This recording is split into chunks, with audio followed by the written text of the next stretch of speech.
Welcome to Daily Tax Savings. This is Tony Novak here to share a few points on saving taxes and staying out of tax trouble. Today's topic is automatic penalty relief and why it might not always be a good deal for you. So, uh, IRS and media have been talking about automatic IRS penalty relief, and that would seem like a good thing. Well, first of all, this is not a new thing. This goes back for the last several years, I think 2023, 2024, and certainly over the last year, IRS has been applying automatic penalty relief where your bill goes down even if you didn't ask for it. And the IRS is going to ramp that up next year. There are a few cases where that's concerning to me, and I'll share a story of one example. And in this show, we like to keep things simple and straightforward, not getting into any of the complicated or nuanced things. But I'll share the story of one case where it backfired. A taxpayer had 2 years of the same penalty. There were late filing penalties, and it was the same penalty for 2 years in a row. The thing is, when IRS assesses a penalty, it's often for a few years ago. So we, working on the business finances now, know what happens after the tax returns were filed and after the penalty was assessed. IRS collections does not know that. They do not have that information. They don't know what's going on right now. And in this case, right now, we were having another problem with messy bookkeeping that was possibly even likely to trigger a problem, possibly a penalty if we made some guesses incorrectly. We lacked a good bit of old information on a business sale. In any event, I was concerned about possible future penalty, and what happened was these two penalties from past years could have been dismissed, what's called for cause. There was good reason that they shouldn't have been assessed against the taxpayer, and I had to do the work. It's the same amount of work, whether we do it for 1 year or 2 years.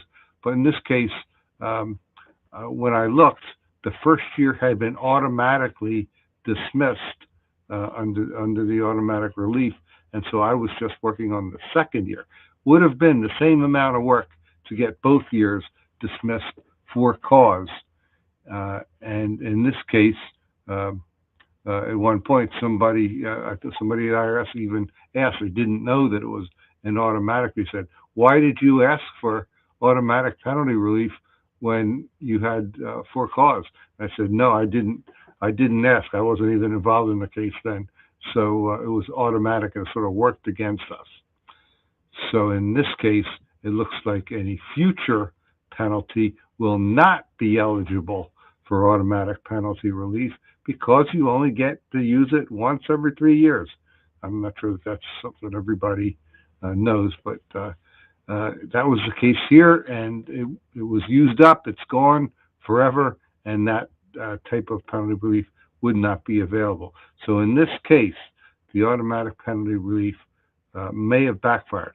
However, the second part of the story, second part is I can still go back and ask for the dismissal for cause and possibly get the automatic penalty relief moved to forward for what's called first time abatement, move forward. It's not really clear whether I'm going to be successful in that, but again, it's just an awful lot of extra work. And one more example is I have one taxpayer who, for whatever reason, knew they were going to get a penalty abated, but didn't want the bill outstanding, so sent in the penalty payment anyway. It was a partnership. One partner was nervous. They paid the penalty anyway. Now we have to go and apply for a return of that money, and the paperwork involved, the amount of work and the cost it's going to be for them is the same as if they hadn't had asked for the a penalty abatement in the first place. In other words, we could have done the whole thing from scratch for the same amount of money that it's going to cost now. So there's a couple of examples why automatic abatement is not always a good thing.